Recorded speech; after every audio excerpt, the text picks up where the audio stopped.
Live mula sa TV5 Media Center Reliance. Kasama ang buong puwersa ng News 5. Ito ang 28th KBP Golden Dove Awards at 13th Makatao Awards Best TV Newscast. Frontline Pilipinas. Puliswoman at 8 taong kulang niyang anak pinatay dahil sa umano'y car scam. Padre de pamilya ng mga biktima hindi pa tuluyang absuelto sa kaso ayon kay Remulla. Huling beses na nakitang buhay ang pulis sa sinemento sa septic tank sa pool sa CCTV. May 1 milyong pisong pabuya na rin para mahuli ang gunman. Nanay ni Rian Ramos rumesbak para sa kanyang anak. Binanata ng VACC sa anyay pagsuporta nito sa dating driver na aktres na isa umanong sinungaling at magnanakaw. Isa pang sa pool sa CCTV. Tatay, sinaksak ng barbecue stick ang kaaway ng kanyang anak. Senator Raffy Tulfo at Tourism Secretary Cristina Frasco nagkasagutan sa Senado kaugnay sa pagpopromote umano ng kalihim sa kanyang sarili. I am not running for any national position in 2028 and therefore there would be no reason for me to promote myself. I'm sorry, ma'am. I'm not saying that you're running. Don't put words into my mouth. Heto pa isang mala face-to-face. Marcoleta at Pangilinan pinagtalunan naman ng lawak at sakop ng West Philippine Sea. We would like to specifically determine the extent of our West Philippine Sea because if we are unable to do that, baka mahirapan po tayong ipagtanggol hanggang saan ang sa atin. Mr. President, hindi na natin kailangang ipagtanggol ang nasa atin. There is nothing to defend. Eto na nga. AG Raval, ikinuwento ang kanyang pinagdaanan nang isikreto niya ang kanyang mga anak.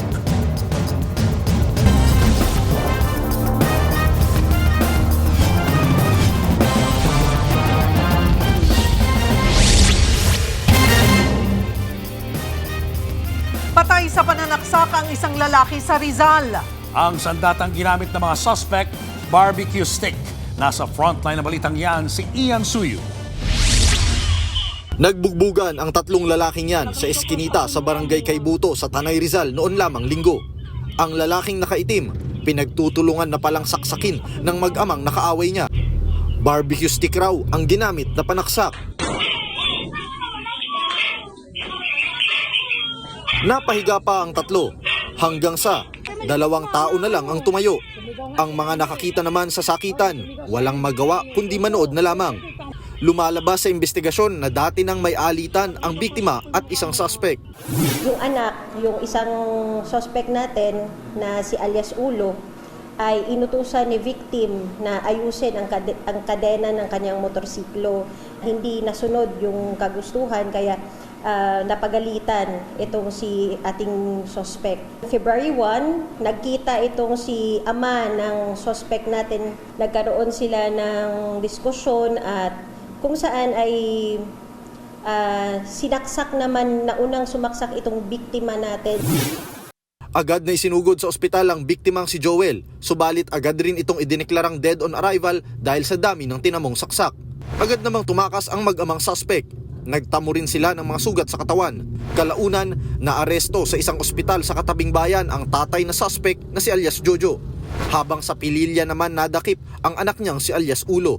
Sinubukan naming kunin ang panig ng mag-amang suspect pero tumanggi na lang silang magsalita. Pareho nang nasa kustodiya ng Tanay PNP ang mga suspect na mahaharap sa reklamong murder. Nagbabalita mula sa frontline, Ian Suyu, News 5. Nagpaalam lang na papasok sa trabaho pero hindi na nakauwi ang isang sales lady sa La Union. Pinatay na pala ang biktima gamit ang strap ng kanyang bag. Narito ang frontline report. Bangkay na ng matagpuan ang nawawalang sales lady sa bayan ng Nagilian sa La Union nitong Martes. Kinilala ang 29 anyos na biktima na si Thelma Liza Cachero. Huli siyang nakita pasado alas 8 ng umaga noong January 30 habang naglalakad at may hawak na cellphone. Ayon sa mga pulis, nagpaalam noon ang biktima na papasok na siya sa trabaho pero hindi na ito nakauwi. Kahapon lang nang makita ng isang residente ang biktima dahil hinanap niya kung saan galing ang masangsang na amoy. Naaagnas na raw ang bangkay nang makita ito sa isang masukal na lugar. Nakita po doon sa kanya is yung strap po ng kanyang bag na pan po sa kanyang liig. Kaya parang sinakal siya sa strap ng kanyang bag. Dagdag pa ng mga pulis, kompleto pa ang gamit sa bag ng biktima maliban na lang sa cellphone nito. Posible raw na nahulog ito o kinuha ng salarin. Yun po yung isa sa mga hinahanap pa po natin kung meron pong cellphone no kwan or nahulog niya or kwan. Opo, yan po sana isa sa magandang evidence po natin na makuha para kung sino man yung katext niya yung araw na yon is may makuhanan po rin natin ng statement. Sa ngayon, may person of interest na ang mga pulis sa krimen. Patuloy rin ang backtracking sa mga CCTV malapit sa pinangyarihan ng insidente. Nagbabalita mula sa Frontline, Mark G. Bentulan, News 5. Karumal-dumal ang naging ending ng pakikipag-eyeball ng isang makeup artist sa isang lalaki sa Lobo, Batangas. Nakilala lang daw ng biktima ang suspect sa social media. Nakita pa raw sila sa isang beach resort. Nag-inuman ng dalawa pero hindi na raw nagising ang biktima.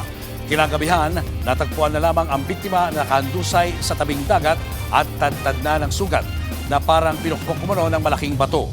Sa manhunt operation, nasa kote ang suspect na tangay-tangay din pala ang mga gamit at motorsiklo ng biktima. Pero habang nasa kusodiya siya ng pulis, natagpuan na lamang ang suspect na wala ng buhay sa banyo. Sa kabila nito, patuloy pa rin ang investigasyon sa insidente. Namamasad ang tricycle driver sa General Santos City, patay matapos tambangan ng riding in tandem. Pati pasahero niyang nursing student nadamay. Ania sa Frontline sa balita, si Bril Montalvo ng News 5 Mindanao. Nakasubsob pa sa manibela ng kanyang minamanehong tricycle ang lalaking ito. Kita rin ang pagdanak ng kanyang dugo. Isang tama sa bandang tenga ang tinamo ng driver na kinilalang si Ivan Conde, 32 taong gulang. Dead on arrival siya sa ospital matapos barilin ng riding in tandem. Nadamay din ang pasahero ng tricycle na kinilalang si Nizer Aguasito, 24 anyos, isang nursing student. Isinugod din siya sa ospital pero namatay din kalaunan dahil sa isang tama ng bala sa ulo. Nangyari ang krimen sa bahagi ng Aparente Street sa General Santos City Lunes ng hapon. Sa imbestigasyon, pauwi na raw sana si Aguasito matapos mag-grocery nang tambangan ang driver ng tricycle.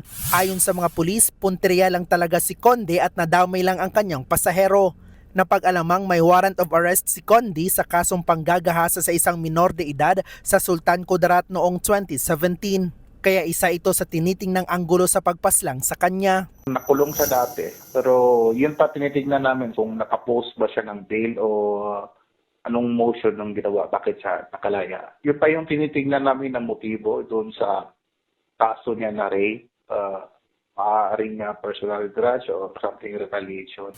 Na-recover naman ang 2 basyo ng bala ng hinihinalang .45 caliber pistol sa crime scene. Isa sa ilalim ito sa ballistics exam. Patuloy din ang backtracking ng otoridad sa mga CCTV sa lugar para sa pagtunton ng mga salarin. Nagbabalita mula sa Frontline, Bril Montalvo, News 5, Mindanao. Inisa sa Senado si Tourism Secretary Cristina Frasco. Tanong ni Senator Raffy Tulfo, bakit puro mukha ni Frasco ang nasa tarpaulin at magazine sa halip na mga magagandang tanawin ng bansa? Ang sagot ng kalihim sa Frontline Report ni Mean Los Baños. Love the Philippines ang slogan. Pero si Tourism Secretary Cristina Frasco ang cover sa isang Japanese magazine. Spotted din ang picture niya sa airport at meron ding nakasakay siya sa bangka. Ipinakita yan kanina ni Senator Raffy Tulfo sa pagdinig ng Senate Committee on Tourism. I'm very sorry, Secretary Frasco. Parang lumilitaw na ikaw ay nagiging vlogger na. It will not sell pag doon sa mga marketing materials natin puro mukha mong nakalagay doon. Ipakita po natin yung mga tanawin o yung mga reasons why tourists will visit the country. Paliwanag ni Frasco sa pagiging cover niya ng magazine. The magazine that bore my image called Philippine Topics that was published in Japan and subsequently distributed for free absolutely had no consent funding or information on the part of myself or on the part of the Department of Tourism. Itong picture niya sa airport sa Boracay. Paliwanag ni Frasco, welcome tarpaulin lang daw yan para sa kanya nang i-launch ang isang proyekto para sa turismo sa Boracay na tinulungan niyang mabuo. Isa pang viral na picture ay yung nasa bangka si Frasco sa Lake Cebu sa South Cotabato. Tanong ni Senator Tulfo, bakit ang kalihim ang ginawang model? How about Miss Cotabato instead of you? Nakilala sa lugar na yan. So bakit hindi na lang po yung isang native na kilala ng mga tao na kapag nakita nila, agad-agad maintindihan nila bakit siya nandyan as opposed to ikaw. Paliwanag ng kalihim, The photos that have been used and transformed into memes are actually work photos. Is that AI? You're telling me that's AI? No. Okay. This is a work photo. I was in Lake Cebu in South Cotabato promoting the Philippine Experience Program. My presence there was a legitimate one, and it was to help the destination.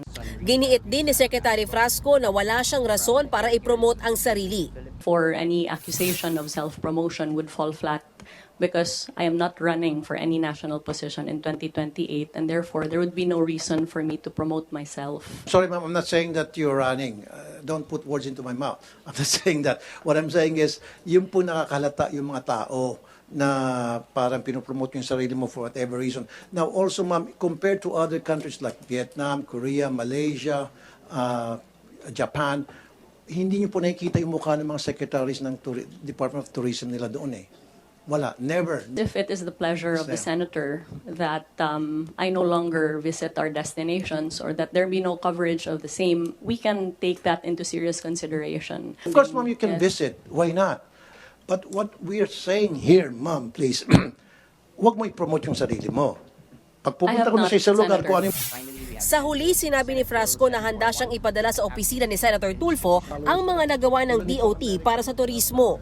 Isa pang problema ngayon ay ang mahal na pamasahe sa mga local tourist destination, kaya pati ang mga Pinoy mas pinipiling magbakasyon abroad kesa libutin ang sariling bansa. There is a glaring disconnect between our marketing and our reality. Paano ito mangyayari kung ang presyo ng flight patungong Siargao o Palawan ay mas mahal pa kaysa lumipad patungong ibang bansa? One-way ticket to Siargao can cost as much as 18,000 to 20,000 pesos, while a round trip to Japan or Hong Kong is significantly cheaper. Paliwanag ng Air Carriers Association of the Philippines o ACAP, nakakadagdag sa gastos ang problema sa infrastruktura gaya ng limitadong runway sa mga tourist spot gaya ng Siargao at Basco, Batanes. Maliit na eroplano lang ang kasya kaya konting pasahero lang ang naisasakay. Kapag konti ang pasahero, mas mahal ang pamasahe. Paalala naman ng DOT, deregulated ang airline industry simula noong 2011, kaya gusto nila itong ipasilip sa mga mambabatas para mabantayan ang presyo ng pasahe. Nagbabalita mula sa Frontline, Mean Los Baños, News 5. Ipinagpaliban ng House Justice Committee ang botohan kung sufficient in substance ang impeachment complaints laban kay Pangulong Bongbong Marcos. Pero sa unang reklamo pa lang laban sa Pangulo, nagkainitan na ang mga mambabatas. Nasa frontline ng balitang yan, si Marian Enriquez. Masinsing tinalakay ngayong araw ng House Committee on Justice ang unang impeachment complaint laban kay Pangulong Bongbong Marcos. Inuna nila ang inihain ni Attorney Andre De Jesus na inendorso ni Pusong Pinoy Party List Representative Jet Misay. Inalam kung sufficient in substance ba ang reklamo o kung totoong may mga impeachable offense ang Pangulo. Pero ang unang impeachment ground pa lang sa reklamo ni Attorney De Jesus na culpable violation of the Constitution at betrayal of public trust, kinonsidera ng insufficient in substance. Base kasi sa reklamo, pinayagan umano ng Pangulo ang pag-aresto at pagsuko kay dating Pangulong Rodrigo Duterte sa International Criminal Court, isang hakbang na tinawag ng complainant na paglabag sa tiwala ng publiko. Ayon sa mga kongresista, ang pag-aresto kay dating Pangulong Duterte ay may arrest warrant mula sa International Criminal Court. Wala raw kidnapping na naganap at hindi ito ground for impeachment. There must be an overt act personally attributable to the President or the impeachable official. Honorable Nisay, Honorable Padiernos is asking for the overt act committed by the President or the actual participation with regards to the alleged arrest and kidnapping. Madam Chair, I think yung DAPAC po na wala siyang ginawa. Ayon pa sa mga kongresista, ipinatupad lang ng bansa ang treaty obligation nito sa Interpol nang ipatupad ang arrest warrant ng ICC.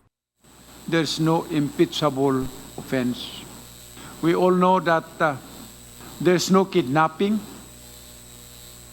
Second, the arrest was by virtue of an arrest warrant issued by the International Criminal Court. Binaril din ng komite ang ground na hindi fit bilang Pangulo si PBBM dahil sa umunoy paggamit ng droga.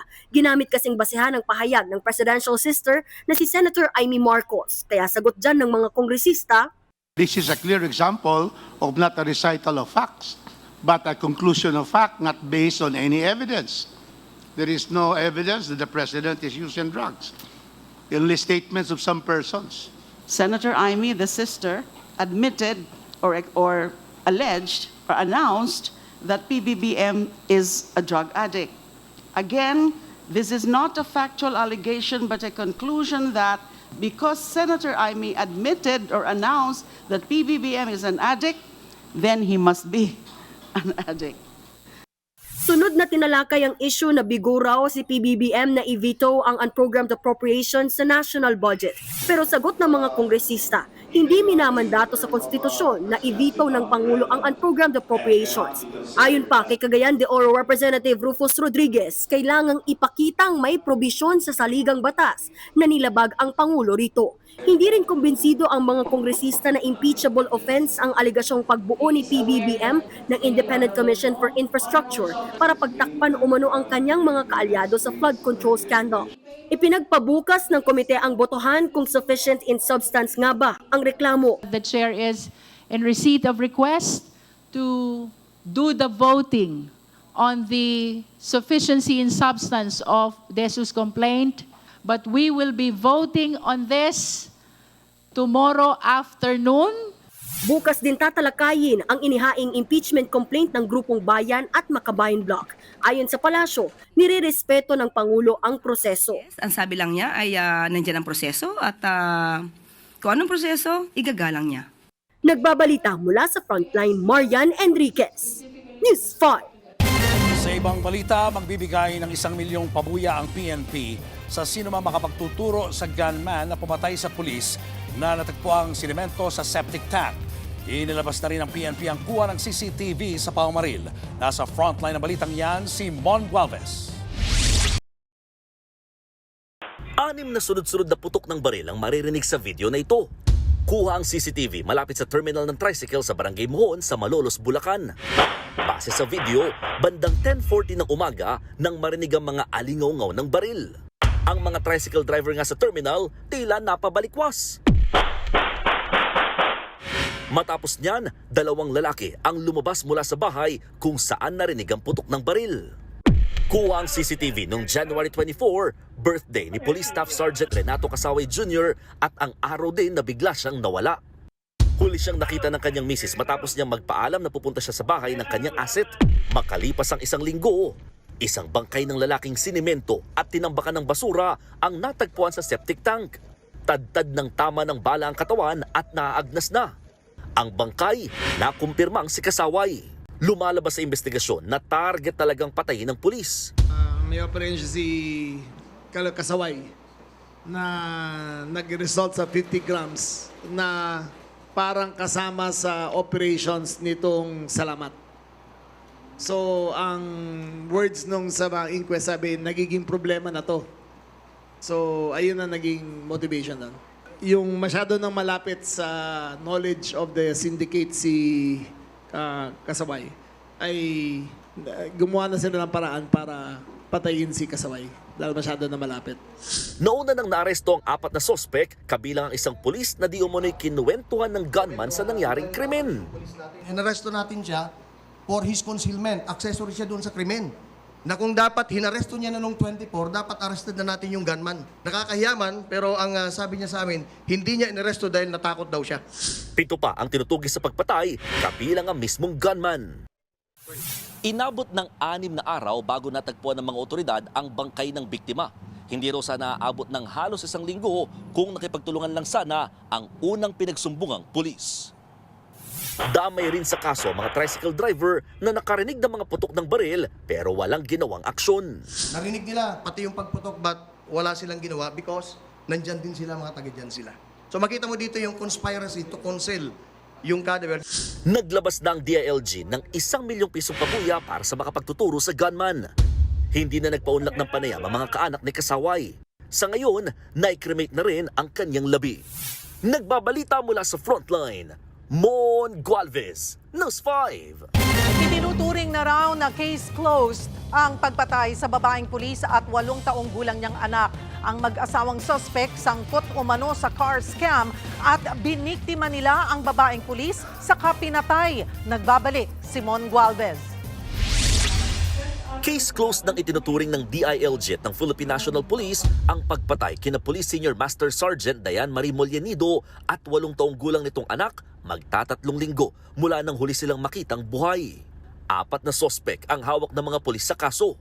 Pangunahing sospek sa ngayon ang mag-asawang pinangalanan ng DILG na sina Pia Katrina Panganiban at ang dismissed na pulis na si Christian Panganiban. Si Pia ay isang car sales agent at inaanak ni Diane sa kasal.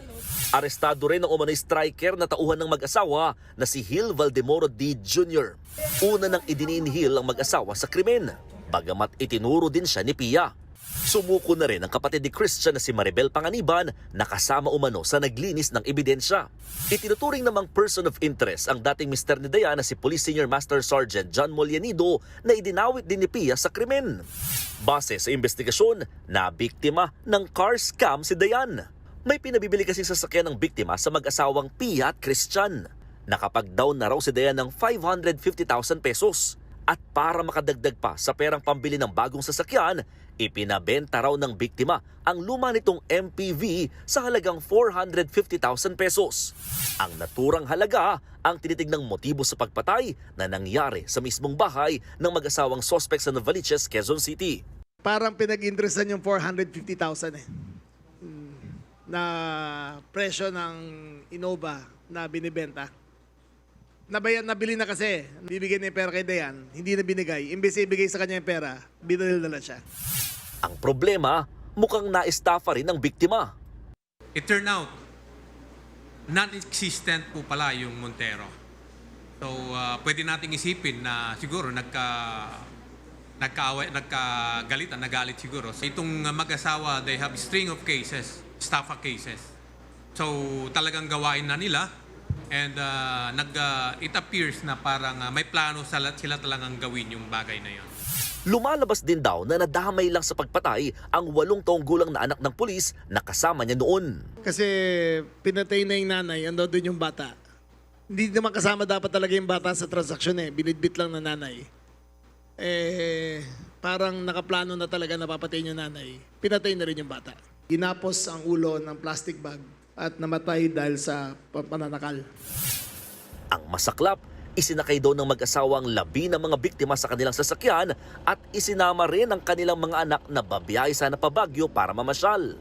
Dito na magkaiwalay na itinapon ng mga bangkay, isa sa Tarlac at isa sa Bulacan.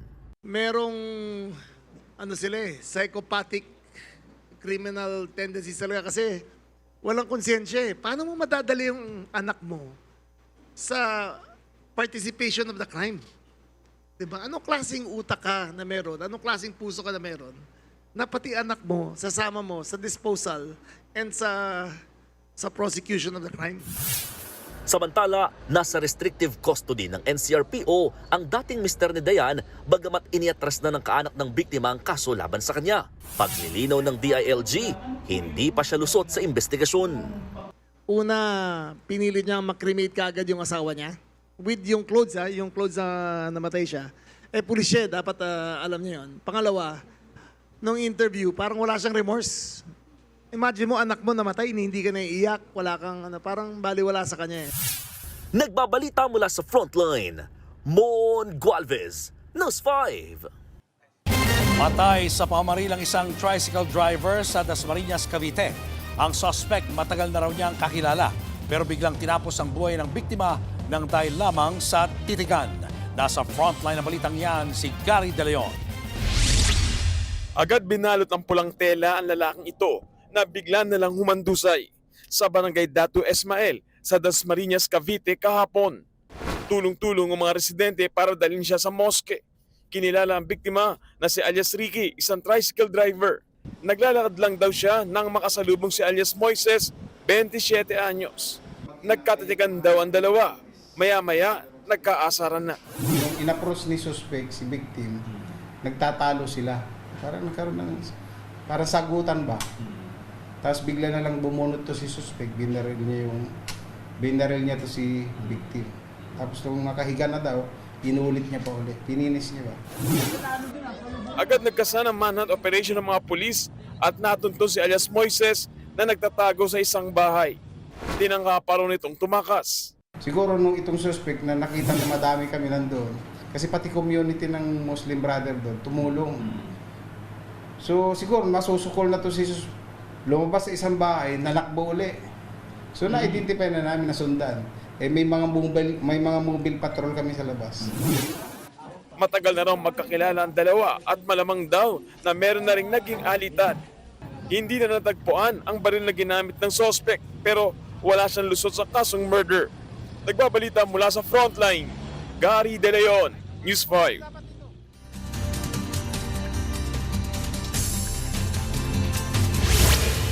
Weather update tayo mga kapatid. Tuloy ang naging bagyo yung binabantayan nating sama ng panahon sa labas ng ating Philippine.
Sa malaking bahagi ng Visayas, kasama po dyan ng Negros Island Region, maging dito sa areas ng Central Visayas, kasama po dyan ng Cebu at Bohol, at ang malaking bahagi ng Eastern Visayas. Dito naman sa Mindanao, possible po yung ating mga kalat-kalat na pagulan at kung minsan, meron din tayong mga thunderstorms sa rehiyon ng Caraga, kasama po dyan ng Davao Region, northern portion ng Mindanao, maging dito sa area ng Zamboanga Peninsula. At kung mapapansin nyo dito sa ating rain map, nakikita natin na kumikilos yung ating mga pagulan.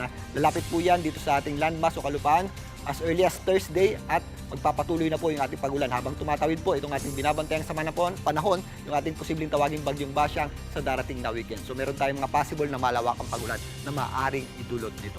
Sa ngayon, dito sa Metro Manila, wala pa po tayong nakikitang direktang epekto or posibleng maging direktang epekto nitong bagyong tatawagin nating Basyang. Maliwalas po ang panahon natin sa umaga hanggang tanghali at pagsapit ng hapon, possible naman yung ating mga isolated o mga dagliang may hinang pag-ulan. Pero sa darating na weekend, habang nasa area na po ng Palawan, itong binabantayan nating sama ng panahon, mas magiging maulap po ang panahon natin dito sa Metro Manila dahil naman yan sa epekto ng ating amihan at ng ating silay. So paghandaan din po natin yan. At yan muna ang latest sa ating lagay ng panahon. Muli ako po ang inyong weather frontliner, Alvin Puran, na lagi may panahon para sa iyo. Wala raw nakikitang dahilan si Senator Robin Padilla para magpalit ng liderato sa Senado. Pero kung aakyat daw sa Senado ang impeachment case laban kay VP Sara Duterte, gugustuhin niya raw na kaalyado ng bise ang mamuno. Nasa frontline ng balitang yan, si Mean Los Baños. Totoo ba na dinanggel yung Senate presidency kay Senator Loren? You have that information? I heard that. I was told. You were told by Sen. Loren?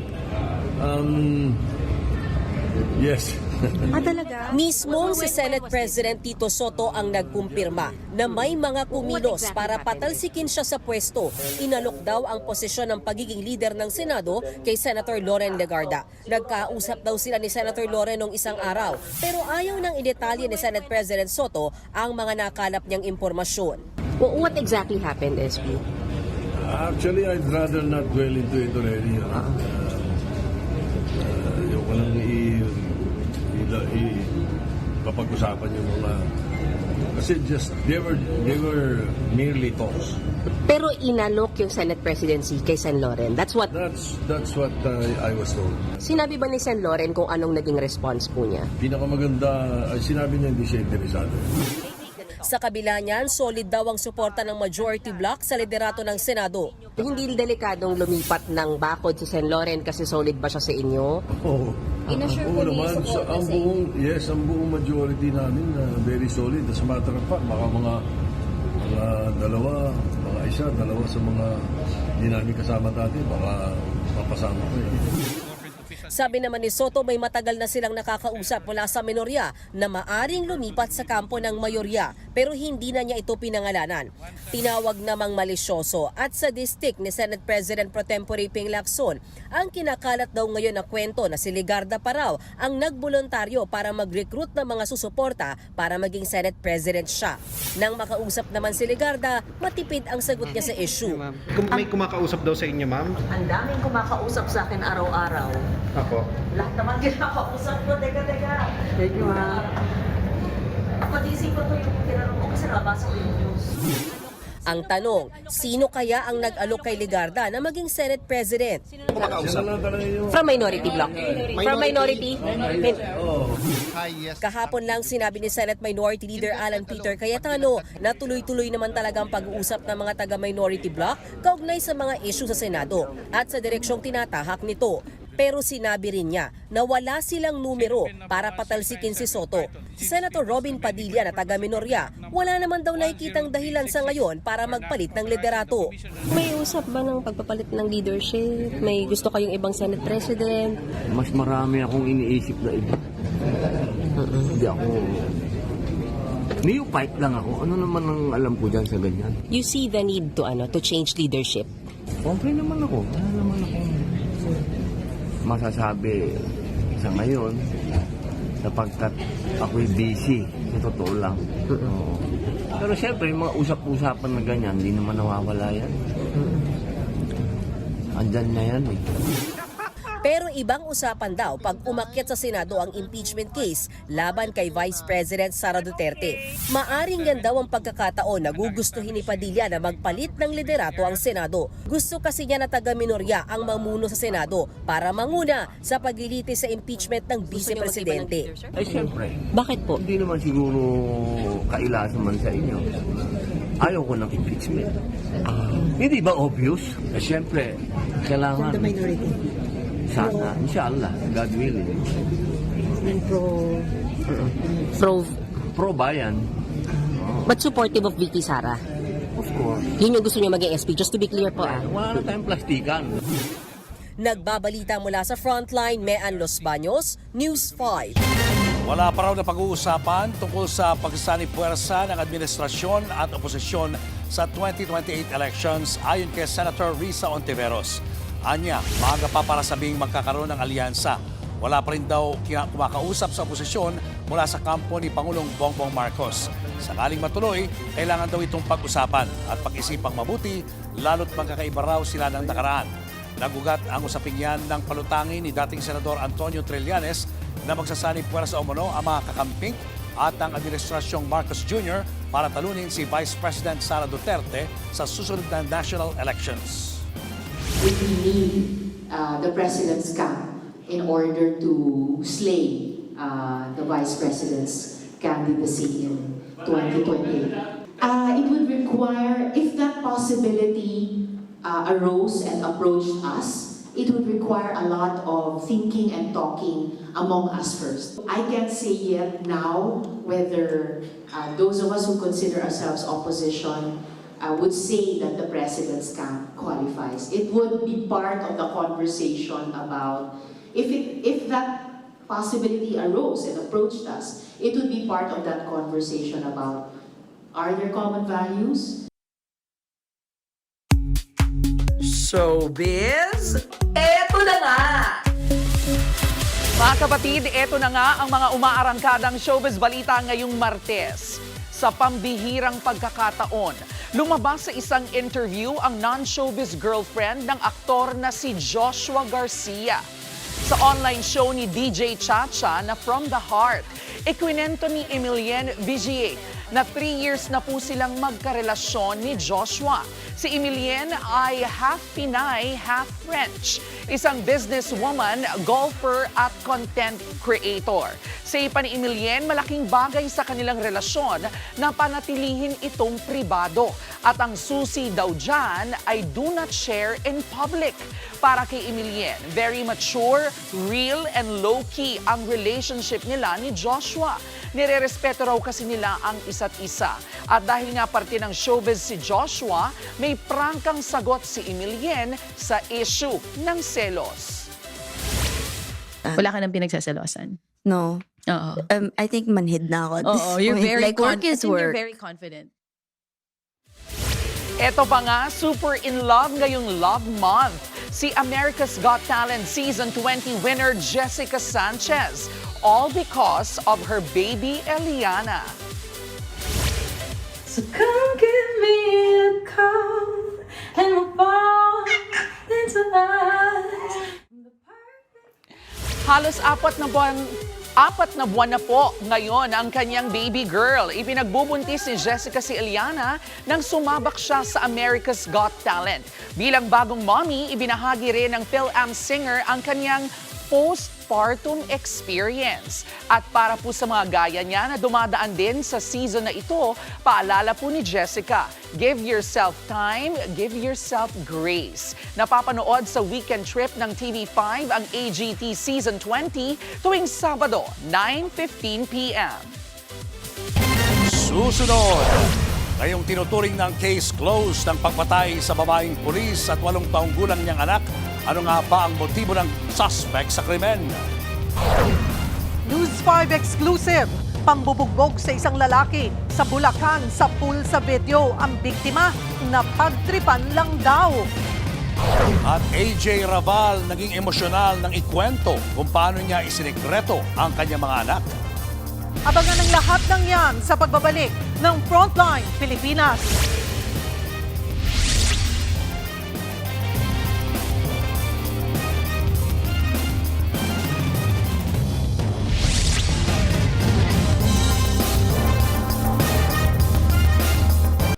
Mga kapatid, Cheryl Cosing po.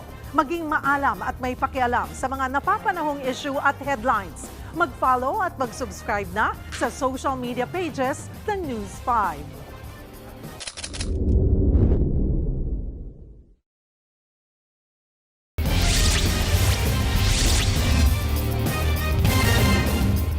Namasyal muna bago itinapon ng mga suspect ang bangkay ng babaeng pulis at ng kanyang anak sa Tarlac at Bulacan. Live mula sa Camp Crame, nasa frontline ng balitang yan si Mon Gualvez. Mon, ngayong case closed na ang kasong ito. Natukoy na rin ba ang motibo sa krimen?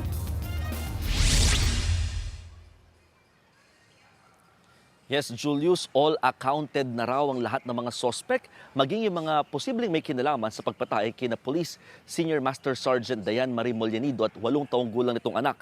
Ang tinitignang motibo o pinakaugat ng krimen, pera.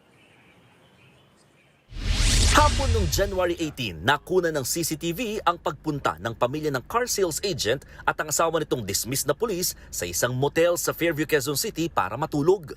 Sila ang pangunahing suspect sa kasong murder sa mag-inang Mollanido.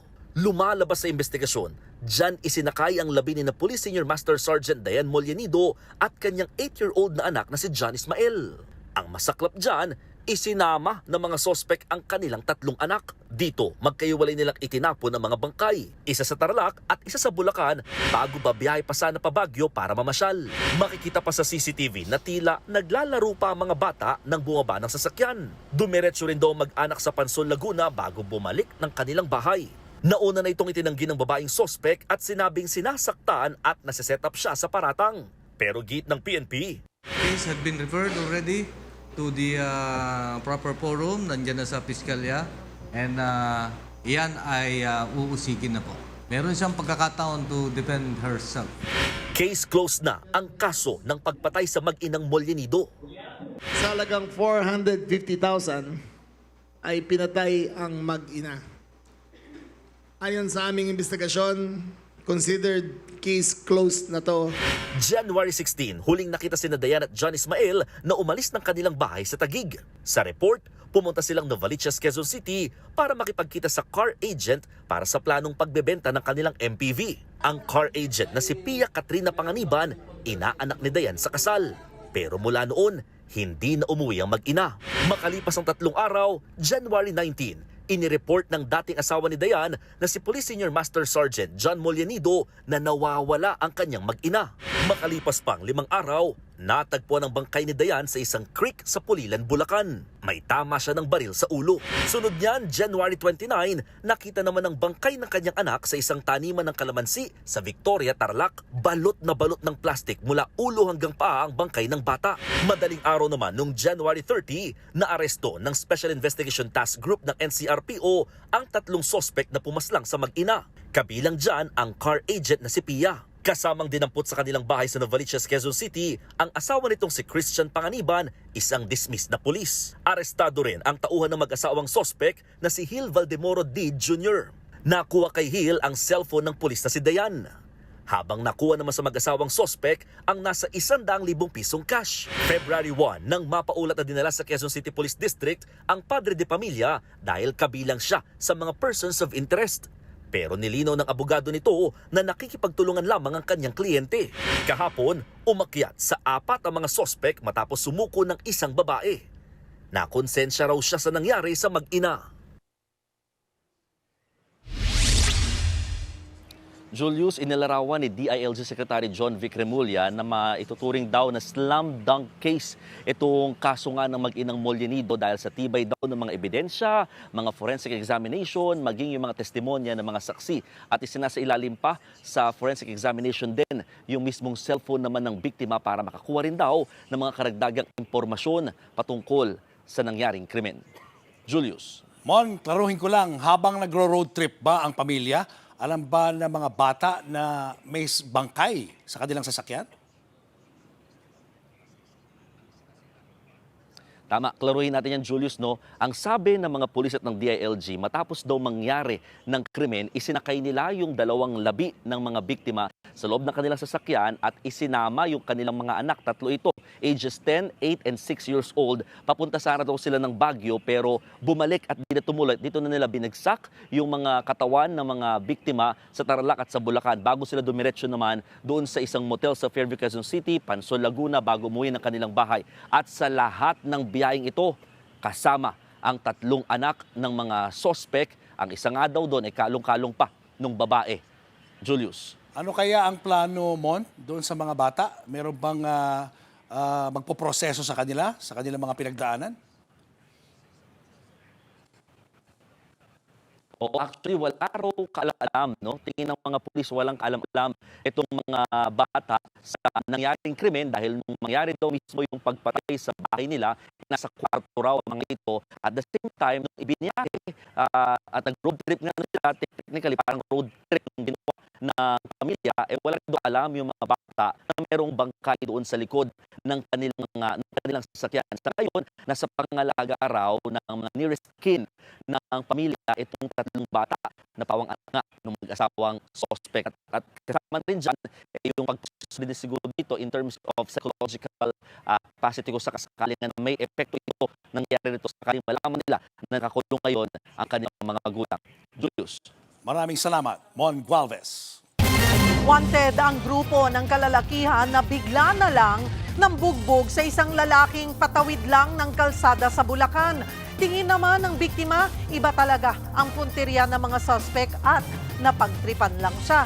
Nasa front tayo ng balitang yan, si Dave Abuel, exclusive.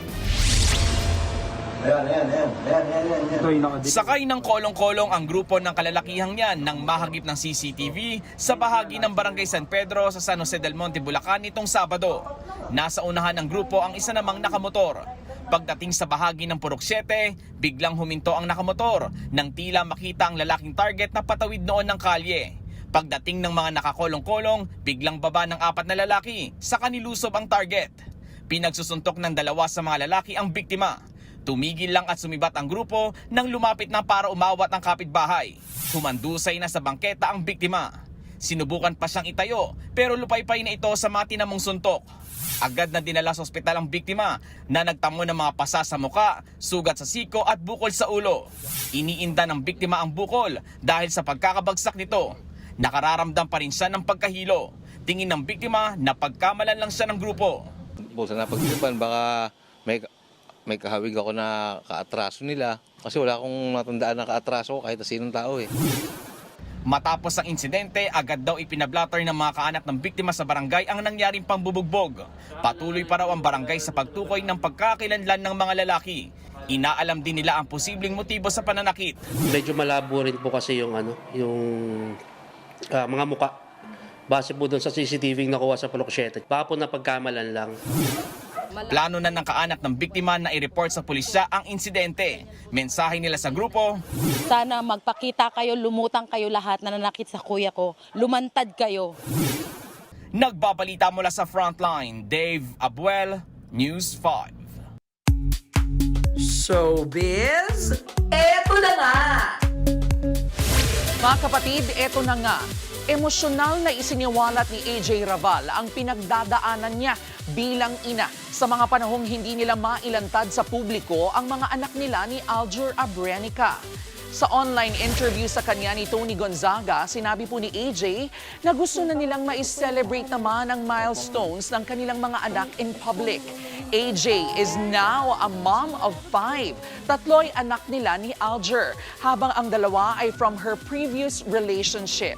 Sabi pa nga po ni AJ, mahabang panahon din niyang ipinagdasal ito. Kaya para sa kanya, blessing in disguise na aksidenteng naisiwalat yan ng amang si Jeric Raval noong nakaraang taon.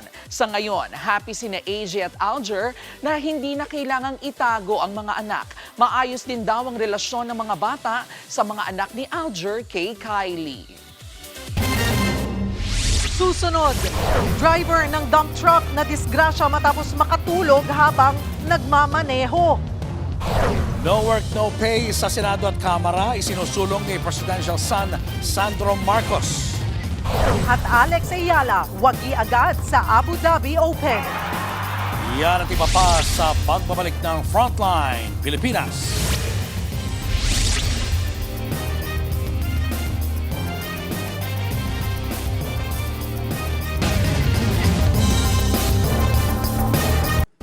Mga kapatid, Julius Babaw po. Para sa komprehensibo at makabuluhang balitaan at talakayan, mag-follow at mag-subscribe na sa social media pages ng News 5.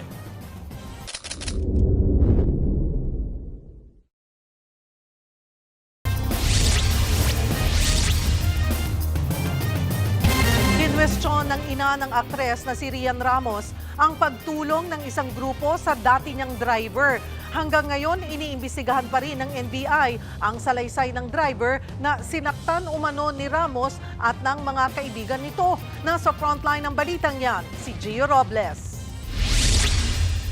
Sinamahan ng mga tauhan ng NBI si alias Totoy sa Makati City Police kanina. Isa-isang binalikan ng dating driver ni Rian Ramos ang mga silid sa estasyon kung saan siya dinala bago ikulong dahil umano sa pagnanakaw ng mga sensitibong larawan ng dating amo. Kasama sa mga inirereklamo ni Totoy ng pananakit ang 2 pulis Makati habang nakapiit siya mula January 19 hanggang 22.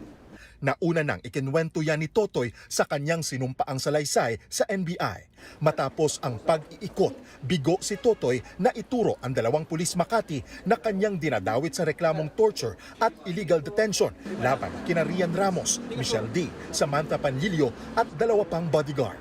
Nakahanda naman daw ang pamunuan ng Makati City Police na makipagtulungan sa investigasyon para matukoy ang 2 dinadawit na pulis Makati. Kasama sa mga sinisilip ngayon ng NBI ang mga CCTV footage sa detention facility ng Makati City Police. Sa kopya ng CCTV na nakuha ng News 5, makikita ang paglabas-masok ni Totoy sa pasilidad kung saan siya ikinulong.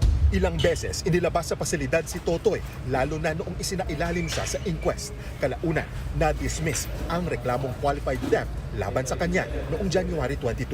Hayagan namang kinwestiyon ng nanay ni Rian Ramos na si Clara ang tulong na ibinibigay ng VACC kay alias Totoy na tinawag niyang sinungaling at magnanakaw.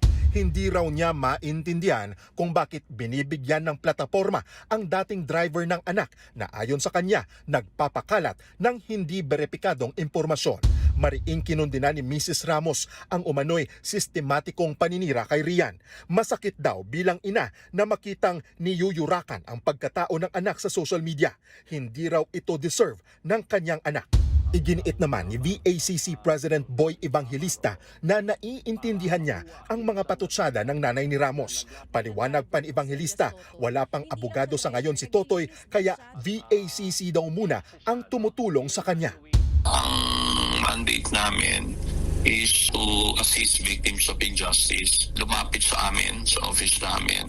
So, it is my duty to assist him to speak in his behalf. I am speaking in behalf of Totoy because just to level up, just to level the playing field. Yes po. Para naman it's a fight between David and Goliath.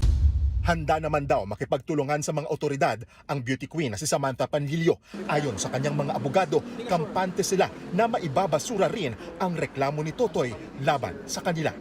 Nagbabalita mula sa Frontline, Gio Robles, News 5. Higit 60 contractors ang posibleng ma-blacklist ng gobyerno sakaling mapatunayang sangkot sila sa mga anomalya sa flood control projects. Ayon yan sa sinabi ng DPWH sa Malacanang. Dagdag pa ni Palace Press Officer Undersecretary Claire Castro, 16 na contractor ang kasalukuyang nasa proseso na ng blacklisting. 4 sa kanila natatanggalan na ng lisensya. Hindi na pinangalanan ang mga contractor na ito. Tinitiyak naman ng palasyo na hindi maapektuhan ang mga ginagawang infrastructure projects ng mga maba-blacklist na contractor. Magbubukas po ng pintuan itong sinasabi ng Pangulo na ang matitino at maaayos na mga kontraktor ay babayaran agad. Yan po kasi ang pag-uutos ng Pangulo noong nagkaroon ng huling pagmi-meeting with the economic team. So, hindi po kailangan matakot ang mga kontraktor at ang mga nasa industriya na makipagnegosasyon at makipagtransact sa gobyerno dahil ang pangako po ng Pangulo, babayaran po ang lahat ng mga kontraktor na maayos magtrabaho.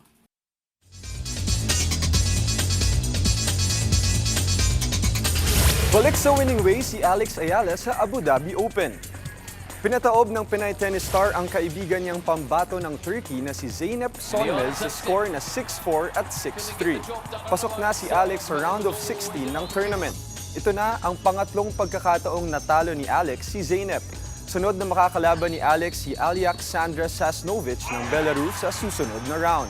Bago ito, umakyat sa bagong career high number 45 ang world ranking ni Alex. Nagbabalik ang volleyball action sa PVL All-Filipino Conference. Nagharap na ang dalawang new-look teams na Farm Fresh Foxies at Nextled Chameleons. Wagi ang Nextled sa 5-set thriller. Nanguna sa opensa ng Chameleons ang bagong addition sa team na si Myla Pablo. Sunod namang naglalaban ang Zeus Coffee, Thunderbells at Capital One's Solar Spikers. Sasandal ang Capital One sa offensive power ni Bella Belen, habang masusubok naman kung effective ang revamped squad ng Thunderbells. Susunod, driver ng dump truck na disgrasya matapos makatulog habang nagmamaneho. At K-pop group na BTS may collab kasama ang Netflix para sa kanilang comeback concert. Tutok lang mga kapatid, magbabalik pa ang Frontline Pilipinas.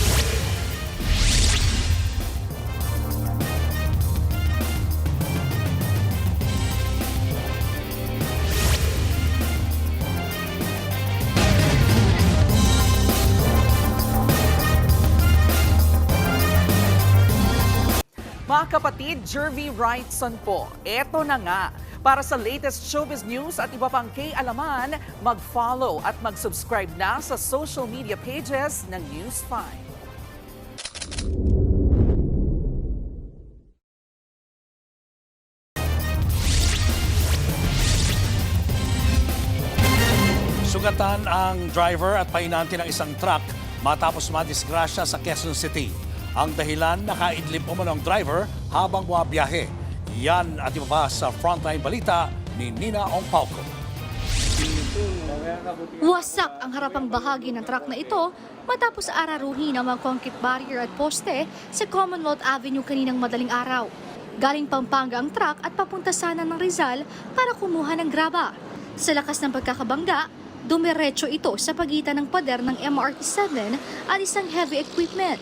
Kwento ng isang trabahante, nagulat na lang daw siya nang makarinig ng malakas na kalabog.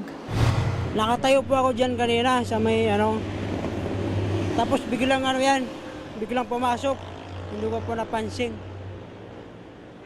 Pagkatapos pumunta ako dun sa likod, pinulot ko yung mga bato kasi yung mga sasakyan, baka mabanggan nila. Sugatan ng driver at pahinante ng dump truck.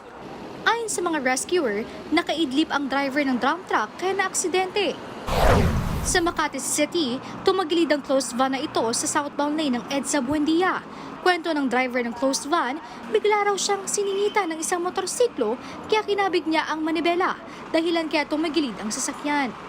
Mabilis yung pangyayari, hindi ko na rin po alam. Salamat na nga dito din sa hindi dito sa kabilang side, which is mas maraming sasakyan na pwedeng kung ano pang mag-result ng nawala na sa yung manibela, sa gutter na. Yung motorsiklo po, nagipag-unahan po sa kanila. Bale, si kuya, umiwas siyang pag-iwas siyang ganon, bigla sila sumalpok dito po sa may gutter. Opo, kitang-kita ko po. Hindi ka nga malam kung lasing, hindi namin maintindihan. Sinigawan pa nga ng asawa ko eh. Sabi niya, grabe naman yung motor. Tapos hindi siya uminto, diretso lang po. Wasak ang bahagi ng Center Island na tinamaan ng sasakyan.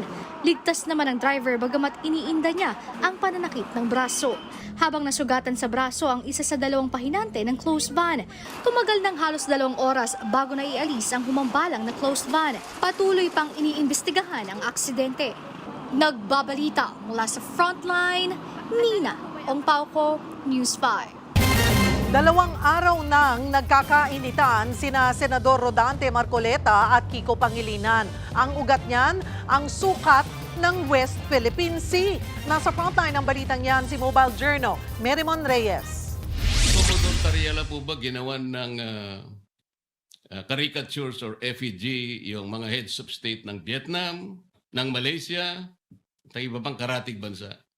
Hindi kailangan, Mr. President, dahil wala naman silang pag-water cannon sa atin. Mainit ang naging debate ni Senators Kiko Pangilinan at Rodante Marcoleta sa deliberasyon ng Senate Resolution No. 256. Yan ang resolusyong kinokondena ang mga pahayag ng Chinese Embassy sa mga opisyal ng Pilipinas. Pero part 2 na yan dahil kahapon pa sila nagtatalo. Ang ugat niyan, ang tamang sukat, lawak at grid coordinates ng West Philippine Sea. Kahapon, iginiit ni Senator Marcoleta na kailangang malaman ang eksaktong sukat ng West Philippine Sea. Mahirap daw kasing ipagtanggol ang Pilipinas kung ganyang simpleng tanong hindi masagot. Because if we are unable to do that, baka mahirapan po tayong ipagtanggol hanggang saan ang sa atin. Pero buwelta ni Senator Pangilinan. Napagpasahan na ng International Arbitral Tribunal. There is nothing to defend. It has been resolved in our favor. What we have to now defend and uphold is the ruling. Pero idiniin ni Marcoleta, nanalo nga ang Pilipinas sa arbitral ruling pero hindi malinaw sa kung hanggang saan ang West Philippine Sea. Alam po ba ng ating honorable gentleman from Pampanga and Quezon City na pag ginamit po natin yung West Philippine Sea na 200 nautical mile limit ng ating exclusive economic zone, 17 features po ng Calayan Island Group ang mawawala. Are we trying to say here that the arbitral ruling was erroneous, and therefore we should stop claiming what was awarded us? I don't see the logic, Mr. President. Nilinaw naman ni Senate President Tito Soto at Senator Risa Hontiveros na kahit ang China, walang fixed at internationally recognized na geographic coordinates sa inaangkin nitong malaking bahagi ng West Philippine Sea. Pero muling naulit ang debate ni Pangilinan at Marcoleta kanina. Hirit ni Marcoleta, may iba rin namang bansang nakakairingan ng China, pero hindi umabot sa punto ng iringan nito sa Pilipinas. Ang sinisisi niya, ang umano'y pa-rockstar ng mga pahayag ni PCG spokesperson for the West Philippine Sea na si Commodore J. Tariela. I know that being bombastic,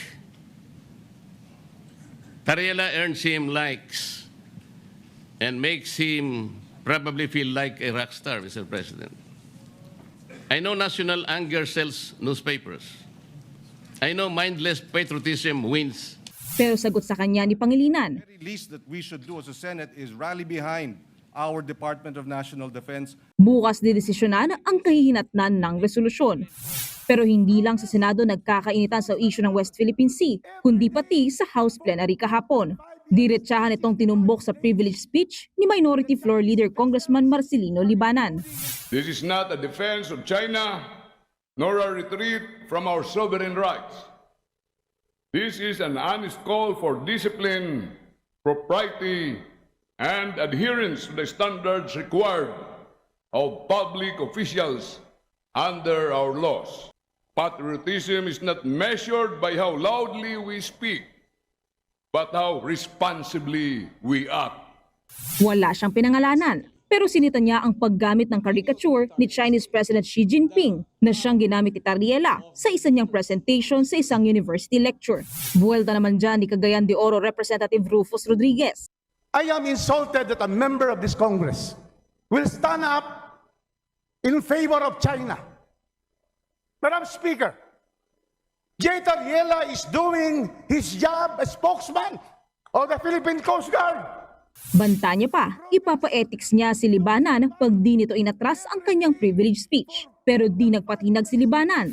I hope the minority leader recants his speech. Because if not, then Madam Chair, he has therefore failed in his duty and his oath to this Congress, the representatives of the people.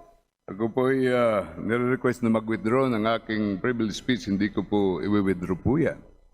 Nagbabalita mula sa Frontline. Mobile Journal Merrimon Reyes, News 5.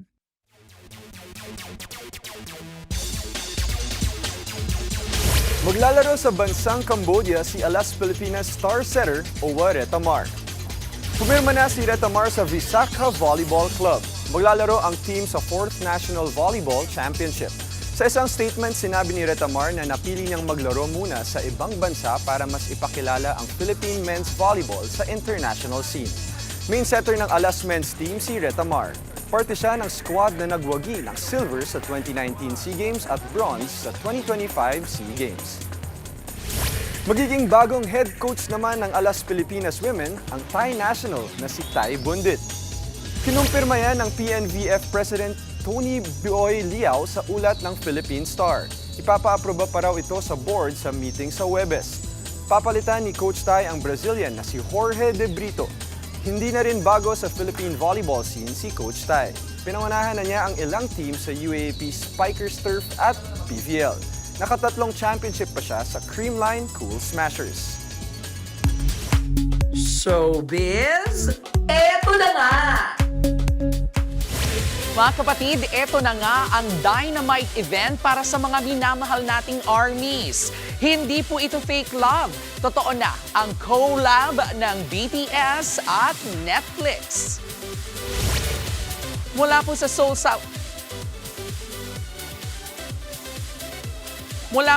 South Korea, ila-live stream sa Netflix ang comeback concert ng Bangtan Boys. At sabay-sabay mapapanood ang fans sa buong mundo. First time po yan na mangyayari sa isang concert. But wait, there's more. Hindi lang live show dahil pagkatapos ng concert, magpe-premiere sa Netflix ang feature-length documentary tungkol sa pagbabalik ng grupo at ang tungkol sa kanilang bagong era.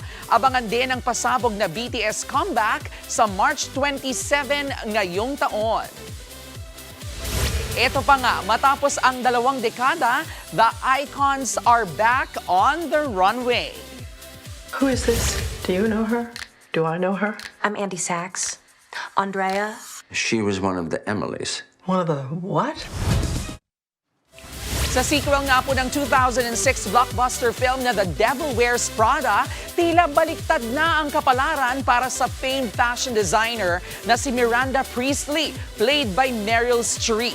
Balik runway din syempre sina Anne Hathaway as Andy Sachs at Stanley Tucci as Nigel. Ang kwento iikot sa krisis ng print industry at ang kapalaran ng kanilang runway magazine.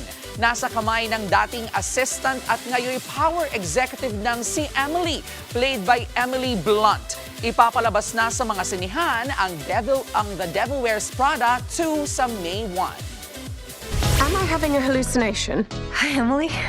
You also know her? We were at Runway at the same time, Miranda. Really? Where was I? Susunod. At sa ating K-alaman, saan nga ba nagmula ang pinag-uusapan ngayon na ang PAW? Tutok lang mga kapatid, magbabalik pa ang Frontline Pilipinas.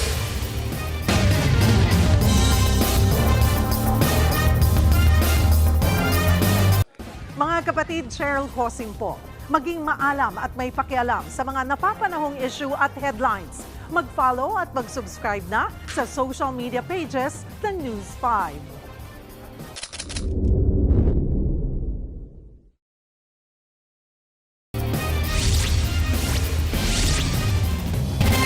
Sinusulong naman ni House Majority Leader at Presidential son Sandro Marcos ang pagsasabatas ng panukalang No Work, No Pay scheme para sa mga miyembro ng Kongreso. Yan daw ay para hindi siya sayang ang pondo ng bayan sa mga absenero. Nasa frontline ng balitang yan si Marian Enriquez. No work, no pay. Yan ang bagong isinusulong ni House Majority Leader Sandro Marcos. Inihain niya ang House Bill No. 7432 na nagtatakda na hindi sa sahod ang mga mambabatas na hindi papasok. Malaking pag-aaksaya raw kasi sa public funds ang absenteeism. Sa kanyang explanatory note, sinabi niyang ito ay pagsisiguro na hindi nasasayang sa mga opisyal ng gobyerno ang pondo ng bayan. Sa kasalukuyan daw na sistema, ang mga miyembro ng Kongreso na naatasang gumawa ng batas ay sinisweldohan o binibigyan ng kompensasyon nang hindi nakukonsidera ang attendance o antas ng partisipasyon sa mga sesyon.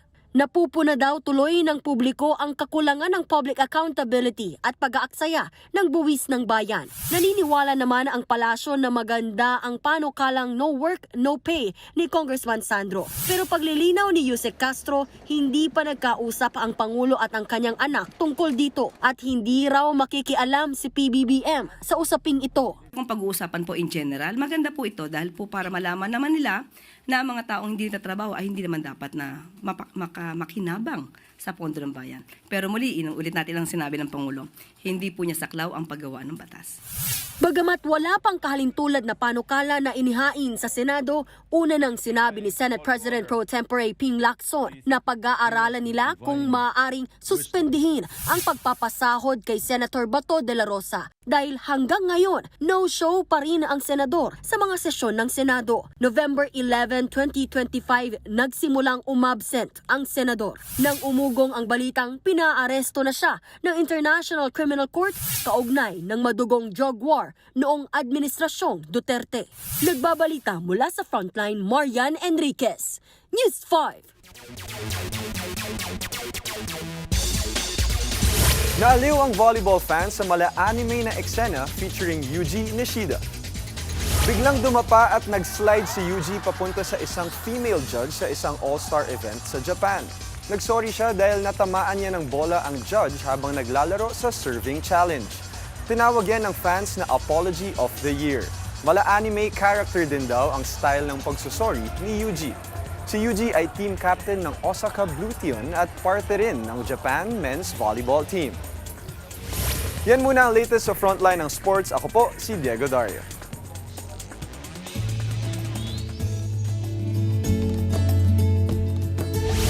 Dinayo ang itinaos na Kapatid Bazaar ng Alagang Kapatid Foundation.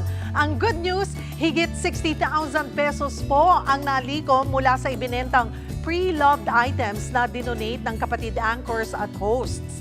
Ang maswerteng matutulungan nito, alamin sa Frontline Report ni Laila Chicadora. Clothes, shoes, bags, at marami pang iba. Yan ang hatid ng Day 2 Kapatid Bazaar.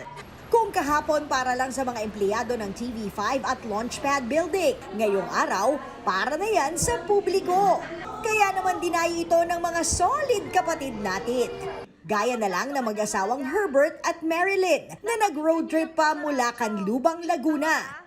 Kwento nila, tiniis nila ang higit 1 oras na biyahe para lang makatulong sa beneficiary ng alagang kapatid na Eco Nanay. Worth it daw ang biyahe dahil umabot lang naman ng 10,000 pesos ang kanilang napamili.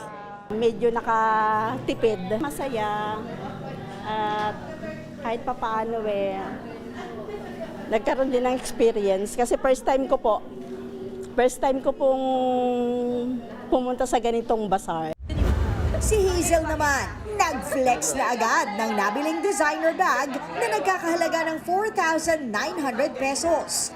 Mas mahal daw kasi ito kung sa mall bibilihin. Kaya hindi na siya nagdalawang isip pa. Di bali na raw na pre-loved.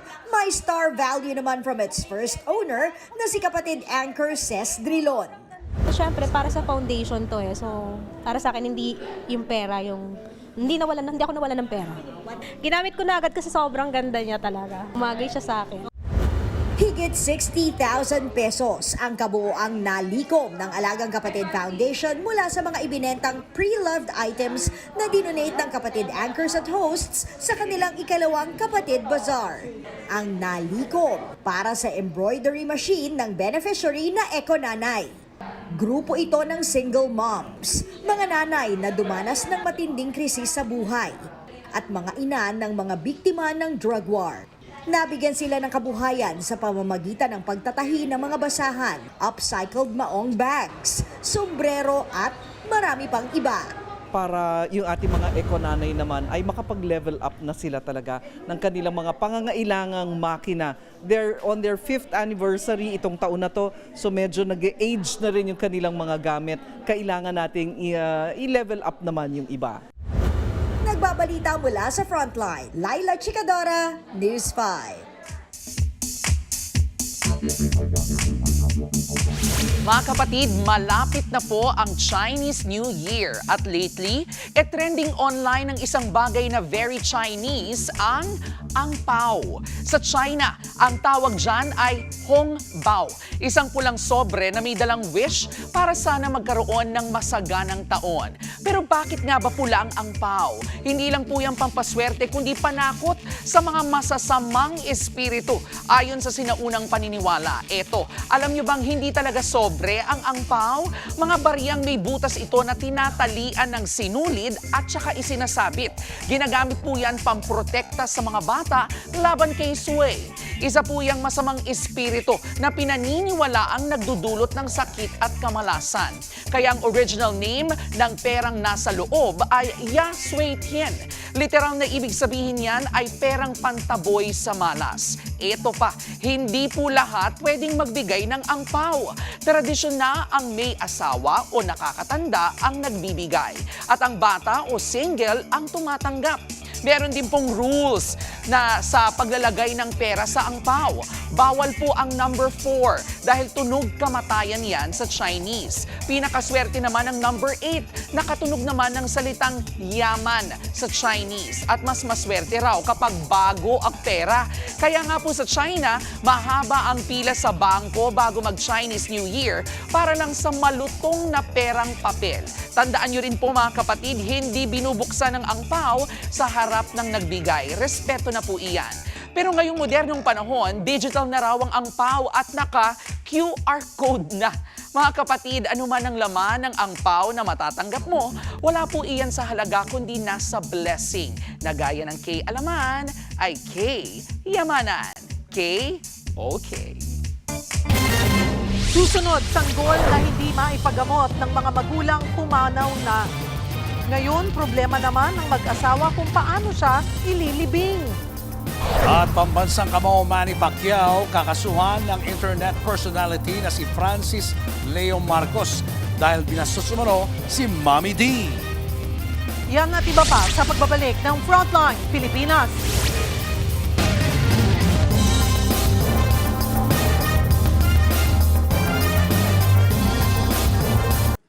Mga kapatid, Julius Babaw po.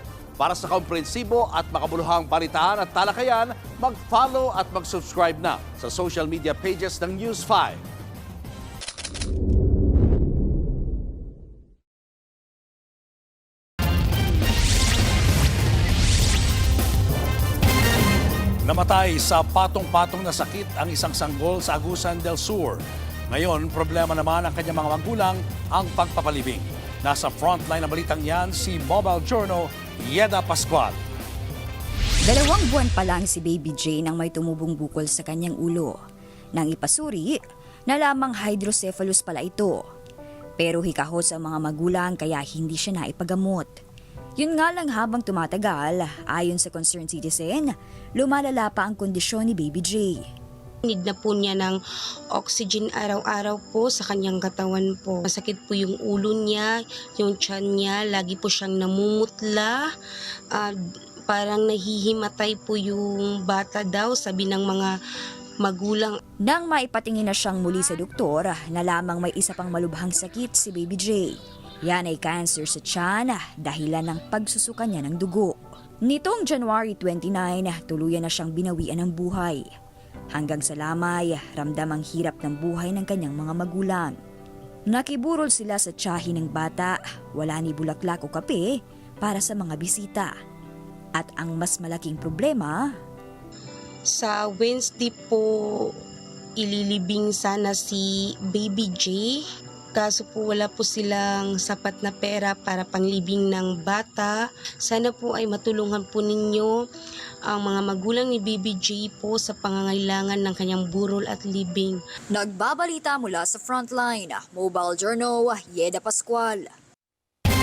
Napikon at nagbabala pa si People's Champ Manny Pacquiao sa internet personality na si Francis Leo Marcos matapos umano nitong insultuhin si Mommy Dionisia. Nagsimula ito ng tawaging baluga ng isang netizen, si Leo Marcos. Bumuelta siya sa netizen sa isang video pero dinamay pa si Mommy D. Eh bakit yung nanay ni Pacquiao mas masahol pa sa baluga? Sagot! Isang vlogger ang nagpaalam niya na kay Pacman. Matapos marinig ni Pacquiao ang video, agad itong nagpahanda ng reklamong isasampa laban kay Leo Marcos. Hindi niya rin naiwasang maglabas ng galit.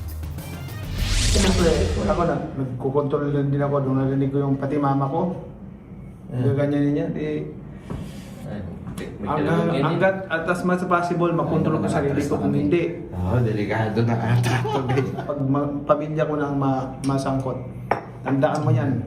Ipakita mo sa kanya ito, huwag mong paabutin na sukdulan na magagalit talaga ako. Kasi pag nagalit ako, niwala ka sa akin, hindi mo pa ako kilalang lubusan. Pasalamat ka, naging Christian lang ako. Showbiz, eto na nga! Mga kapatid, eto na nga, kinilala ang iba't ibang kapatid programs at personalities sa 11th Platinum Stallion National Media Awards ng Trinity University of Asia. Sa entertainment, wagi po ang singgaling bilang Best Game Show. Celebrity Sports Influencer of the Year naman si MQAA star Michael Ver Comaling. Pinarangalan din ang mga kapatid nating sina Kay Brosas, DJ Chacha at One News anchor Diego Castro. Best TV Sports Channel of the Year din ang One Sports. Abay, congratulations po sa inyo mga kapatid. At yan nga po ang ating mga showbiz update at kay Alaman ngayong Martes. See you tomorrow mga kapatid. Ako po si Jervy Rice. Congrats sa mga kapatid. Congratulations! Salamat po sa pagkilala nyo. Galing. Thank you. Abangan niyo ulit kami bukas dito sa TV5, so 1PH, RPTV, True TV, 105.9 True FM. Kami ang inyong mga kapatid sa balitaan at public service. Walang iwanan sa Frontline Pilipinas.